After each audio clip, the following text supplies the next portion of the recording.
बिस्मिल्लाहिर्रहमानिर्रहीम। अस्सलाम वालेकुम माय यूट्यूब फैमिली, कैसे हैं आप सब? उम्मीद है ठीक ठाक होंगे, खैरियत से होंगे। फ्रेंड्स, आज मैं आप लोगों के लिए वेडिंग एपिसोड नंबर 1 लाई हूँ। ठीक है, मैंने आपको बोला था कि हम वेडिंग सीरीज़ लेके आएंगे जिसमें bridal dresses, jewellery, hair style, makeup वगैरह सब आपको दिखाएंगे।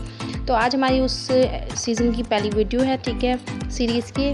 और पहली वीडियो में हमने आप लोगों को दिखाई है ज्वेलरी। ये तमाम ज्वेलरी मार्केट में अवेलेबल है, ठीक है। ये जो है वो ऐसे रैंडमली नहीं ली गई है कि आउट ऑफ कंट्री की ज्वेलरी हो या कहीं ऐसी जगह की हो जो आपको ना मिल सके, ठीक है। ये तमाम वो ज्वेलरी हैं जो आप लोगों को मार्केट से मिल सकती हैं, आप परचेज़ कर सकते हैं। इस ज्वेलरी में आप लोग जो है वो निकाह के हवाले से, वलीमे में या मायों के हिसाब से, या अगर आपके बहन भाई की वेडिंग है, करीबी रिश्तेदार की है, तो उसमें भी आप इस तरह की ज्वेलरी वेयर कर सकते हैं, ठीक है।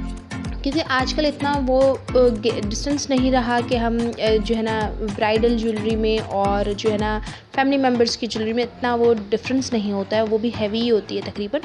तो वो सारी ज्वेलरी इसमें इंक्लूड है, ठीक है। और इसमें जो है वो माथा पट्टी है, झूमर है जो दुल्हनें पहनती हैं, लॉन्ग चेन के हिसाब से है, थोड़े चौकर डाले हुए हैं, बहुत डिफरेंट तरह की ज्वेलरी है। इसमें ऑक्सीडाइज ज्वेलरी है और डिफरेंट जो भी उनका ड्रेस होता है उस लुक के हवाले से जो ज्वेलरी कलेक्ट हो सकती थी वो सारी ज्वेलरी मैंने इसमें इंक्लूड की है। उम्मीद करती हूँ कि ये आप लोगों को अच्छी लगेगी और आप लोगों के लिए काफ़ी हेल्पफुल रही होगी।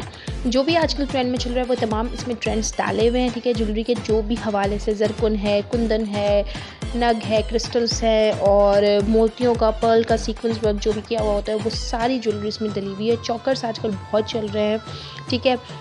वीडियो को लाजमी एंड तक देखिएगा। चैनल को अगर अभी तक सब्सक्राइब नहीं किया तो चैनल को सब्सक्राइब करें, बेल आइकन को ज़रूर प्रेस करें ताकि अगली आने वाली हर वीडियो का नोटिफिकेशन आप लोगों को मिलता रहे। दुआ में मुझे याद रखिएगा, अपना ढेर सारा ख्याल रखिएगा। मिलते हैं मैं नेक्स्ट वीडियो में, तब तक के लिए अल्लाह हाफ़िज़।